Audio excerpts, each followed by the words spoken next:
What's going on, everybody? It's me, Rich. I'm back again this week with another episode of BTC 2.0. My guest this week is Phil Hester. What a dude. Let's get right into it. All right, guys, welcome to the show, Phil Hester. Phil, how you doing? Hi, how are you? I'm doing very well. Thank you again for coming on the show. I really appreciate it. I've personally been a fan of your stuff for ages upon ages. And I got to say, my first question to you is, how long have you been doing this? Oh, Rich. Well, pretty much all of my adult life. I started working in comics when I was a sophomore in college. Okay. And I did have to have a day job after I graduated, but that ended when I was like 24, and I haven't had a day job since. And so about 35 years, I want to say. That's pretty fantastic. And you've, like I said, I followed your work for quite some time, and you've pretty much done everything. One thing I want to ask you about, though, is judging from your Twitter feed, because I think one of the positives of social media is you kind of get to see people's personalities.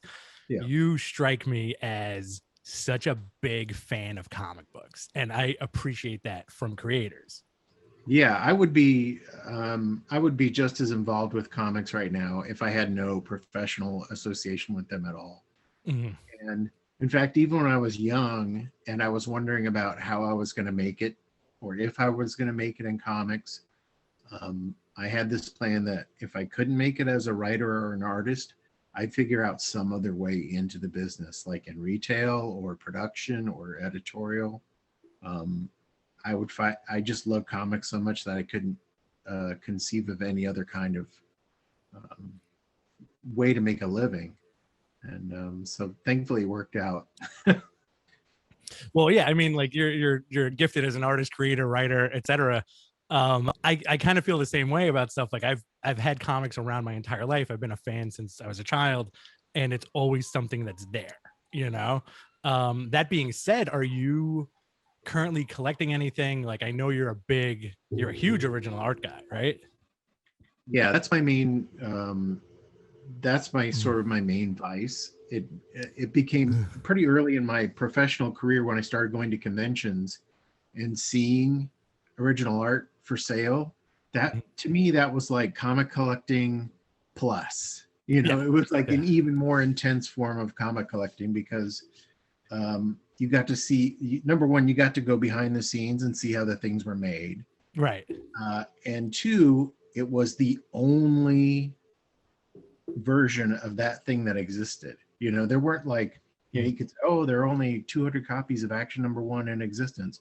Well, there's only one version of Jose Delbo's NFL Super Pro page 18 in existence. Right. So to me, that was like, it was like being an even more intense collector than a comic book collector.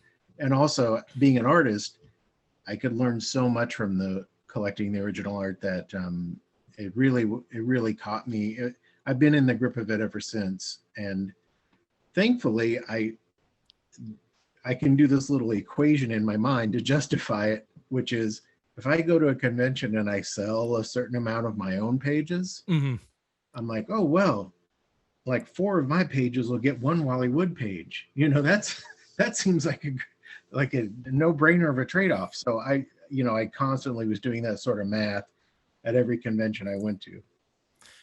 I find that fascinating, and I feel I appreciate that so much. Now, when did you start getting into picking up the original art? Because now the market has shifted dramatically. It's very different. Yeah, I started. I mean, I definitely started before the gold rush. Okay. Things weren't super cheap when I started getting into it, but they were definitely cheaper than they are now. And I definitely got a lot of crazy bargains at the beginning. Right. But stuff that was out of my reach at the beginning of my collecting is sort of, as my socioeconomic status has increased, are just as far out of my reach now. So like, I couldn't afford a Jim Steranko page when I started, and I still can't. I started, I want to say, being serious about it, I would say like at the very beginning of when I started getting paychecks from comic book companies, Okay. I would flip those into buying original art. So like I think the first 2 pages I bought from the Comics Buyer's Guide, if anyone remembers the CBG. Of course. Which was, for those that don't know, it was the weekly newspaper of comics. And they used to have ads in the back for original art, many of them without accompanying pictures of the art, just descriptions of the pages. Mm. And you either had to go look up the page in your collection or buy it on blind faith. And I did. I bought a Ron Wilson Giant Man page, Wow. a Black Goliath page, and a Jack Kirby Inhumans page, sight unseen. Wow. For $35 and $125 respectively. Wow. Do you still have those? Yes. I've never, I have sold a handful of pages, but only to trade up to get other pages. Right. But yeah, I still have those. And then sort of that, and I was probably like 23, 24 when I did that. And going to conventions, seeing things in person, being able to trade your own pages for other pages sort of facilitated that growth. That's such an interesting thing. Like I remember going to conventions when I was a kid, and obviously, like you're a kid, you have X amount of money to spend, stuff you save up or whatever. And I'd always visit the artist booth, and it would be like, oh, this $100 page is too much for me. I'll just take the $5 print, wishing I had the foresight, especially now, to say like, oh man, if I had $100, I could have just bought that one thing, and it would last forever, And I think in doing a little extra research on you yourself, I came across something interesting on your Wikipedia page, which the Hester paradox, I believe it's called. Somebody just invented that. I don't even remember what it was. What is it again? It's that your collection is so massive. That I can't afford to insure it. Yes. Right. Yeah, that's I got a quote from one of the big auction houses to appraise my collection so I could insure it. And the quote I got was staggering. So I can imagine. I don't know what I'm going to do. Like I've talked to my insurance agent about it before, and she's like, who's qualified to appraise this collection in the area? And I'm like, I am. That's about it. Yeah. It's probably because you've been in the industry for so long. Have you ever traded originals with other artists? Oh, like yes. In person, yeah. Yeah, that's one of the better parts of the job. I got really excited about, I think really early in my career, I traded a page with Steve Lieber. Oh, wow. When he was drawing Hawkman, and that was a thrill.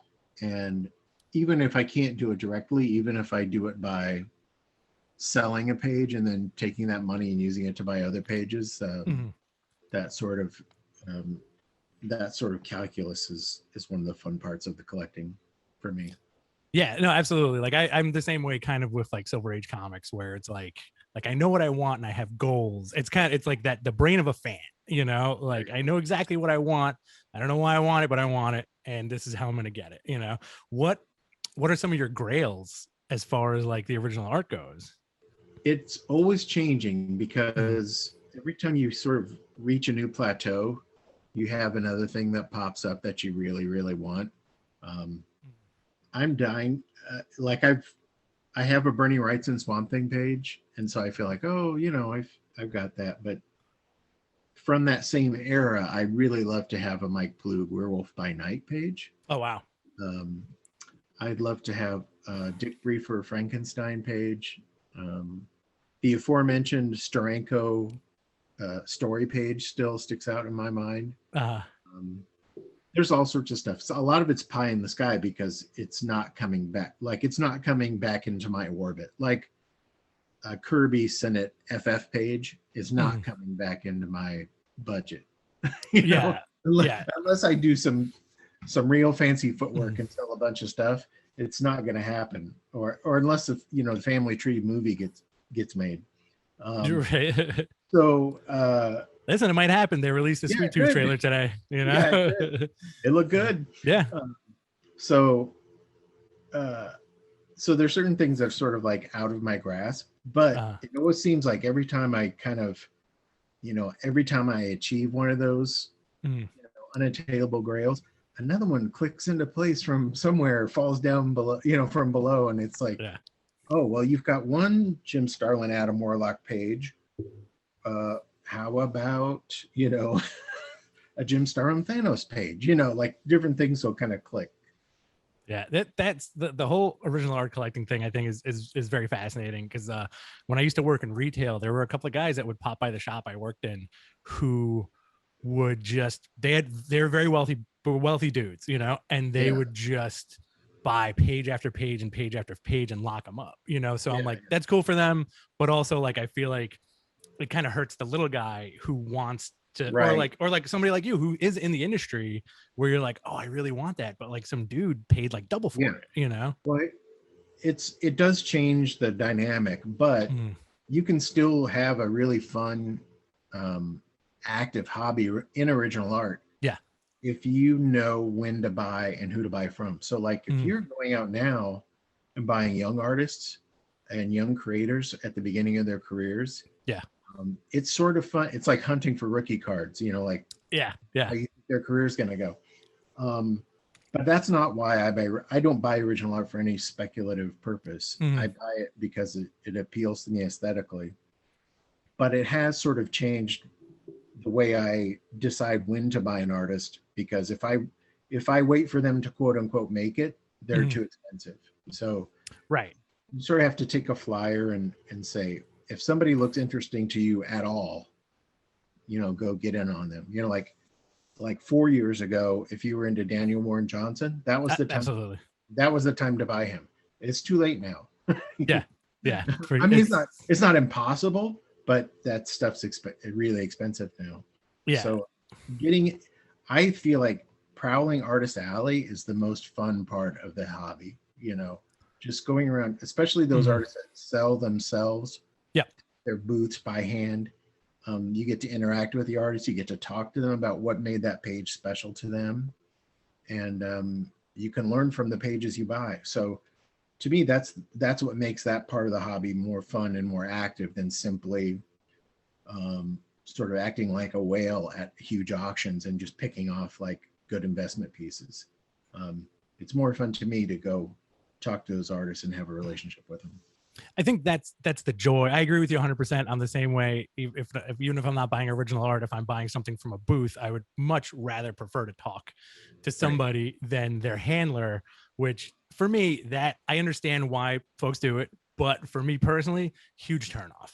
You know? Yeah, I understand. I do understand why people do this, because so many people want so much of your time at a Yeah. convention that you can get overwhelmed, especially if you're a comic book creator. Mm, Spend most of your time in isolation. So going from never talking to anybody all week to talking to thousands of people over one weekend can kind of like overwhelm you.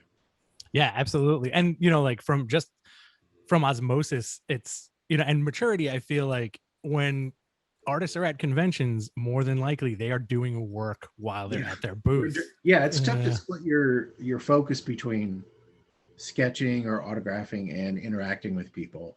Mm-hmm. So for the most, and I'm no superstar or anything, but I found that like it's harder and harder to draw at the convention. Yeah. I'd rather just like sign stuff and interact with people, and then take the sketch orders back to the hotel and work on them overnight.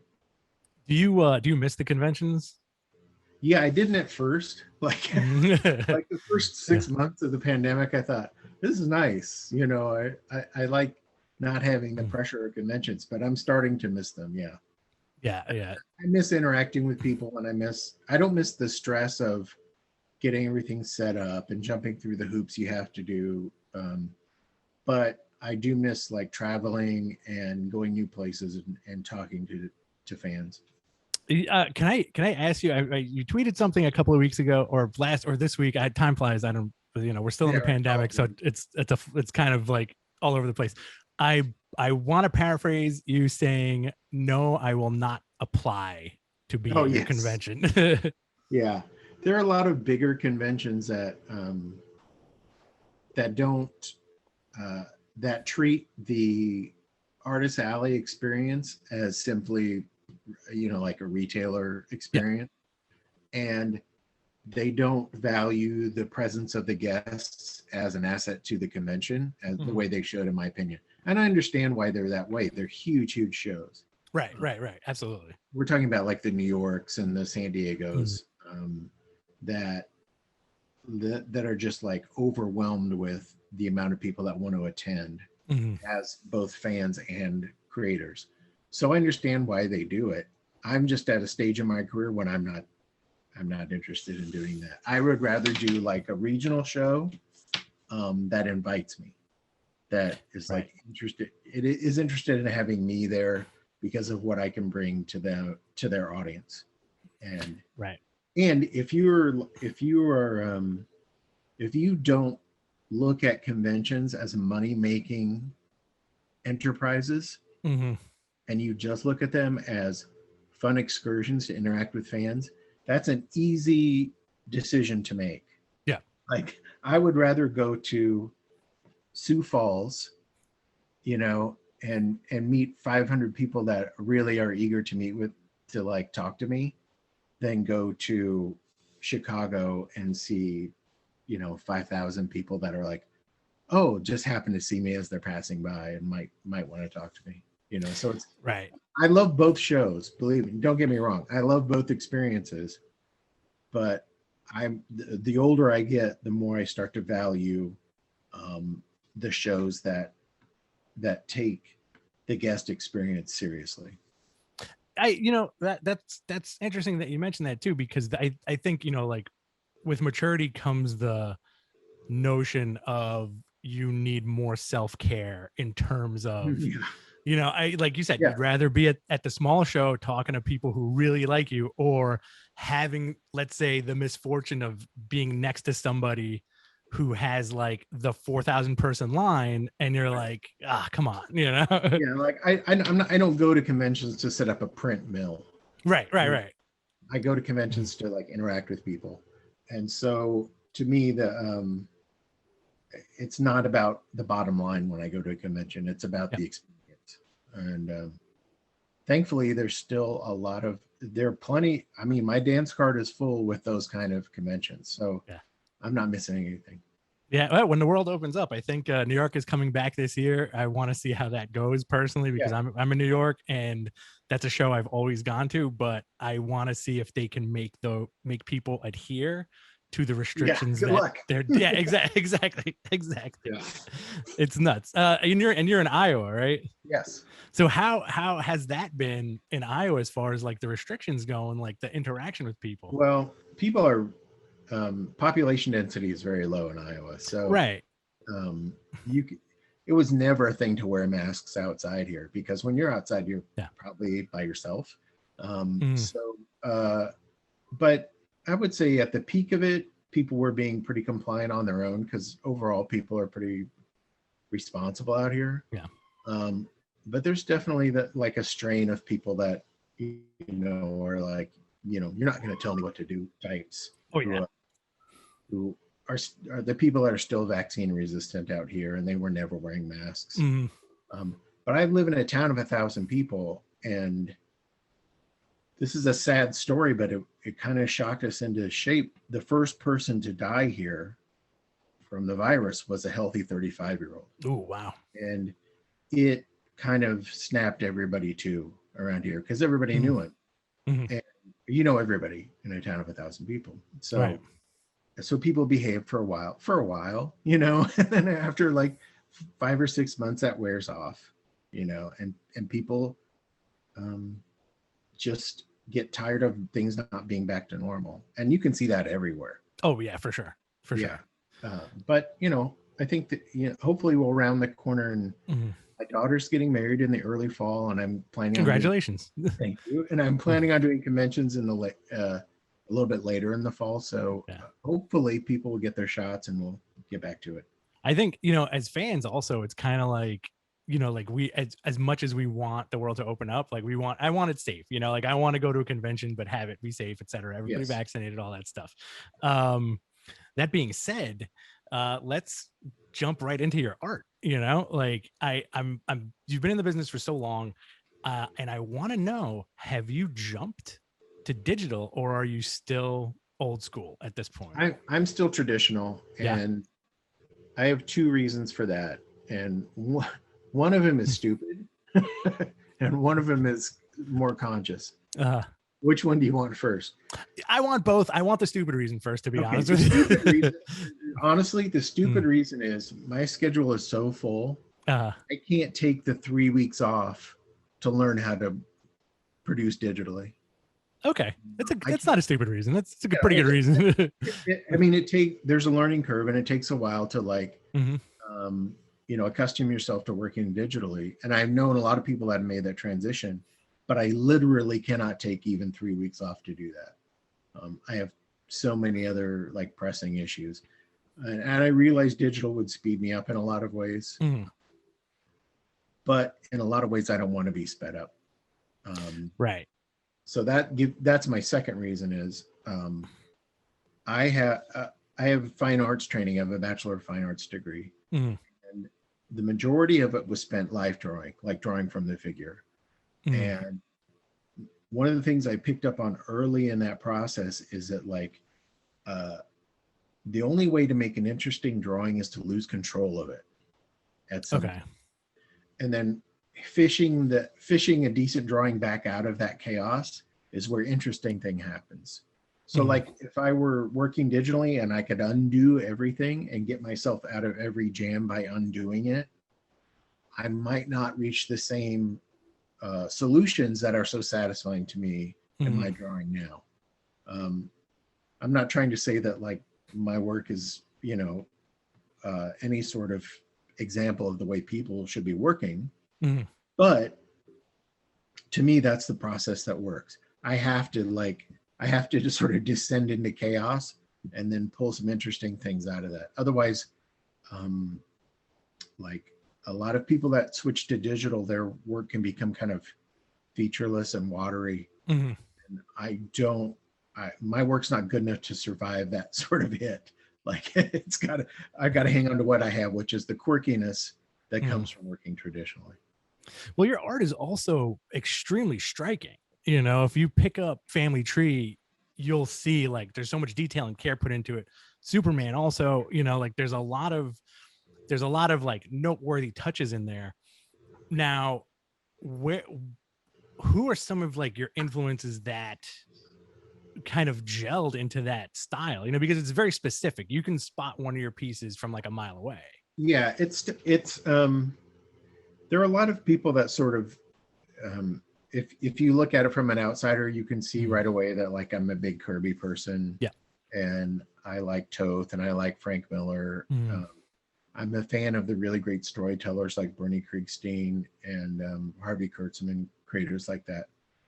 But the honest truth is, um, my style was born out of the two artists that I saw when I was very, very young that really boggled my mind, which were Bernie Wrightson and Joe Staten. Oh wow. Okay.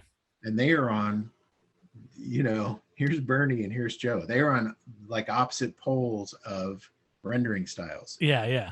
Bernie is murky and detail oriented and sweeping and gothic, and Joe is bouncy and economical and lighthearted. Mm. But because I saw them both when I was like 9 and 10, they're like always at the like these twin poles that are always pulling at me. And so like that's why everything I do, like if I do something that's dark and serious, there's sort of this intractable liveliness at the core of it. That's Joe Staten, like that I Mm. can't weed out. And then every time I do something that's fun and bright, there's always going to be like an edge of darkness and moodiness to it that I can't Mm. pull out of that either. And that's Bernie Wrightson. And the other artists that I've mentioned are artists that I've like, probably Frank Miller's probably the biggest. Frank and Jack Kirby Mm. are probably the biggest two outside of those. And just because when I consumed their work, it made so much sense to me, like so much sense to my whatever aesthetic I have born inside of me, that I wanted to emulate those guys. And so as I grew as an artist, I would make conscious decisions to like follow other artists and see what they were doing, and like Jose Munoz or somebody like that, and see what they were bringing that I could learn from. And so I'm always taking in new influences, but if you're asking me to explain my style, it's that sort of jumbled mess between Bernie Wrightson and Joe Staten. Yeah, that's always tough. It's like, like when you have a band and somebody says like, "Oh, what does your band sound like?" Like it's a little bit of everything. It's like a melting pot. Who are some of your up and coming favorites now? Because there's like some of the stuff that's out there now is tremendous, and it just seems like a lot of new artists have come out of nowhere. Right. Well, we mentioned it before. Daniel Warren Johnson is like super exciting artist right now. Very kinetic and very fun to look at. I love James Herron. For the same reasons, probably for the same reasons I love Daniel. And then it seems like every day there's a new kind of a new creator popping up that's like doing really interesting and exciting work, and they're like terrifyingly young. Yeah. Like I think I was looking at Emily Pearson's work the other day, and it dawned on me that she was like the age of one of my kids. Wow. How could that be? Like I worked when I was that age, I was terrible. And she's incredible already. So yeah, there's always a new artist around the corner to like. That's what's exciting about comics in general to me, is that you like take all the genres out of it and take all the intellectual properties out of it, and there's still there's just exciting voices being heard every day in comics that make it fun to be a part of. Yeah, absolutely. And do you find your process easier now than from when you first started because of just the added element of how comics are printed now and how they look on the page and how they're colored? No, I find my okay harder for me now, because at the beginning of my career, the romance of comics swept me along, like a raging torrent. Like I did not care that I was bad. I didn't care that I couldn't draw certain things. It didn't bother me because I was drawing comics. So if I go back and look at stuff I was doing when I was 23 and 24, it's cringe inducing. But at the time I was doing it, I thought I was rocking and rolling, But now that I'm at the age where I can turn a critical eye to myself, I find it much harder to let work go that is not exactly what I want. Okay. And I think you'll find that across the spectrum with all artists. As they get into their 50s, they are more unforgiving with themselves. And a lot of times when you see artists slow down in their 50s and 60s, it's not necessarily that they're physically slowing down. It's that their demands on their own work are intensifying, and they find it harder to let things go that are not just the way they want them to be. Okay.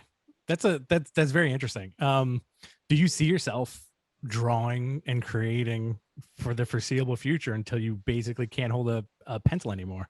Yeah, I see myself drawing less and writing more. Okay. But not ever stopping either one. It just so happened that the last I thought I was making the transition to writing more. And it just so happens like the last few years I've been drawing a lot. And I have nothing against that, but I don't know if you know this about me, but my eyes have an expiration date. I do not. I had a cornea transplant a few years ago. Okay. In both eyes. And it's something I will have to do again eventually, because I have a condition called Fuchs dystrophy, which it's hard to explain, but it covers the cornea of your eye with opaque scar tissue. Okay. And over time, without a transplant, you'll be functionally blind. And that's terrible for an artist. And it comes along in your 50s. It's a genetic thing, and it's not uncommon. But the solution is a cornea transplant. and I've had one and it was wildly successful, Mhm. but it's not without complications, and it's made drawing a lot harder for me than it was when I was in my 30s and 40s. Okay. And so, while the work I'm doing to me is still satisfying and fun, it's definitely harder. You know, I'm not Mhm. at the beginning of my career, I was a two and a half page a day guy. Mhm. And now I'm a 1 page a day guy, and it's tough to let certain things go. And I will have to have another procedure on my eye probably this year. So, I know that that is something that can go away at any time. So I need Mhm. to like, so that's another part of me, like not wanting to let stuff go unless it's exactly the way I want it to look. Right. Right. Right. I never know what my last assignment's going to be. Wow. And so I'm always sort of like, uh, I'm sort of in a race to like get a lot of drawing done before I know I can't, you know?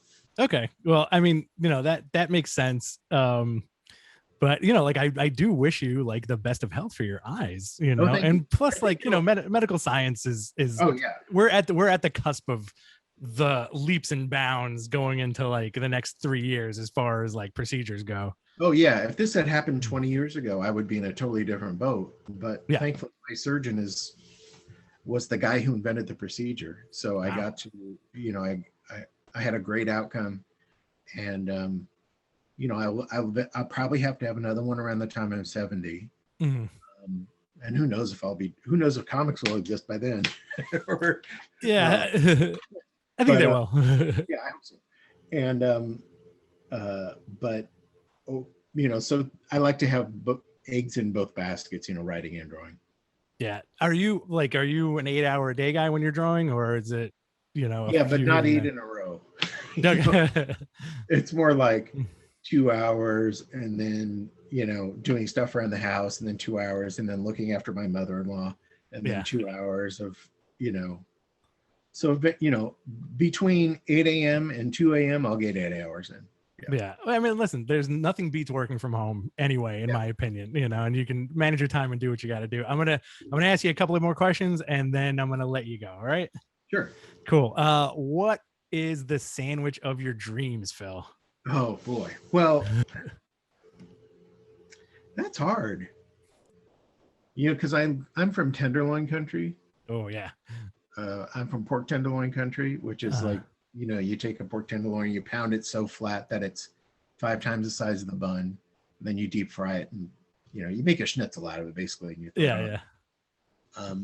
And so it's hard to run that down. But I have to say, it's probably a backyard burger still.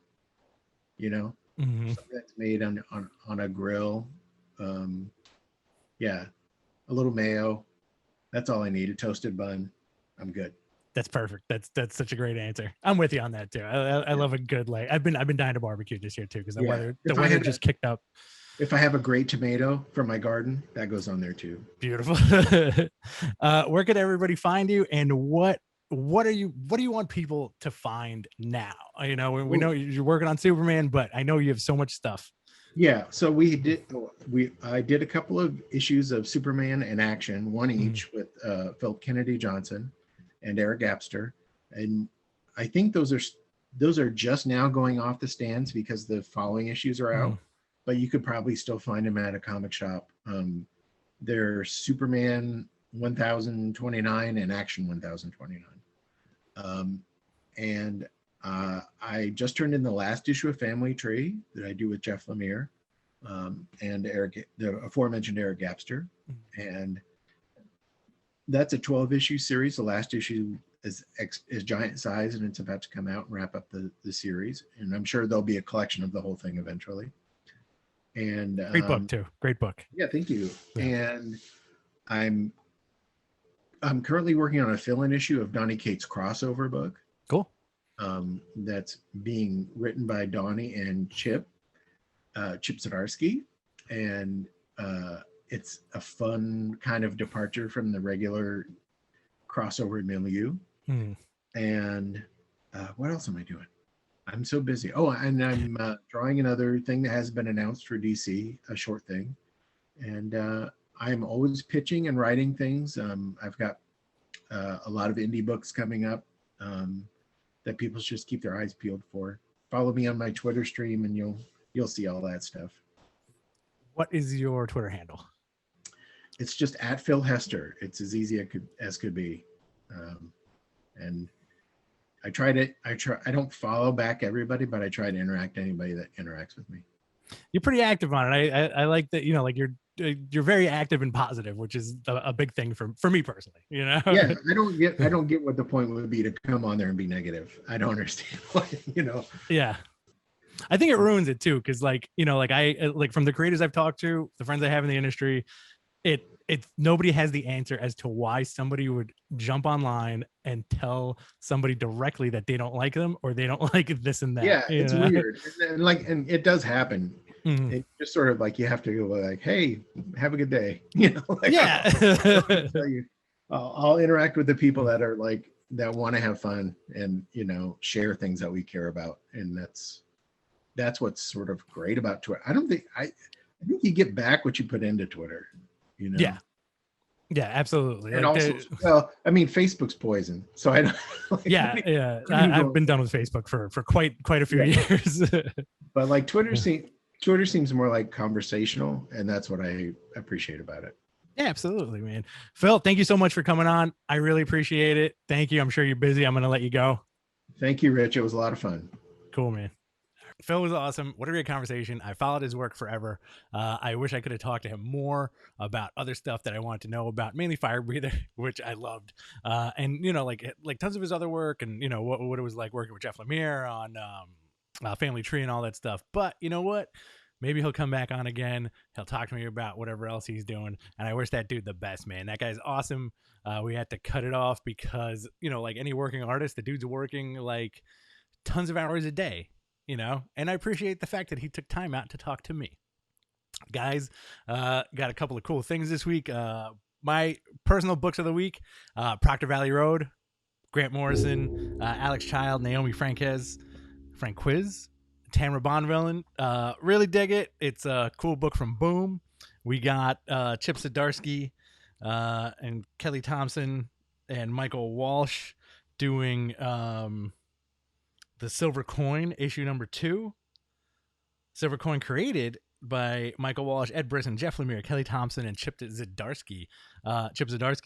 I really love the first issue. Second issue is really dope. I'm really, really enjoying the story and where it's going. If you like horror and like cool, fun stuff from Image, check it out.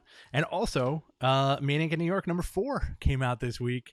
Guys, I hope you checked out my interview with Elliot Kalin last week. That was a lot of fun. We talked heavily about this book, and I hope you're picking it up. It's from Aftershock. I hope you're digging it. This is another chapter in the Maniac in New York story. Takes place in New York. Unstoppable killer. What's not to love? And also, guys, next week, my buddy Ethan Young's book, The Dragon Path, drops worldwide everywhere. If you ordered it through a comic store, you would have gotten it already. If you're ordering on Amazon or at a bookstore, it'll be out. The dude's work is tremendous, and he's such a nice dude. He deserves all the success in the world. And that's about it for this week, guys. Listen, I appreciate you guys tuning in. I appreciate the feedback. And yes, I do a comic book podcast along with the wrestling podcast, Mat Men podcast, that I do every week with Andrew Zarian on the GFQ network. Guess what? This is also going to be on the GFQ network. And keep your earpers eeped instead of your peepers peeled. Keep your earpers eeped as your ears. For the audio version of this, which should drop soon. I got a lot of construction going on around me right now, so I'm going to cut this short. Guys, follow this channel, BTC Rich X. Follow me at BTC Rich on Twitter, and I will talk to you soon. Mahalo, homies. Later.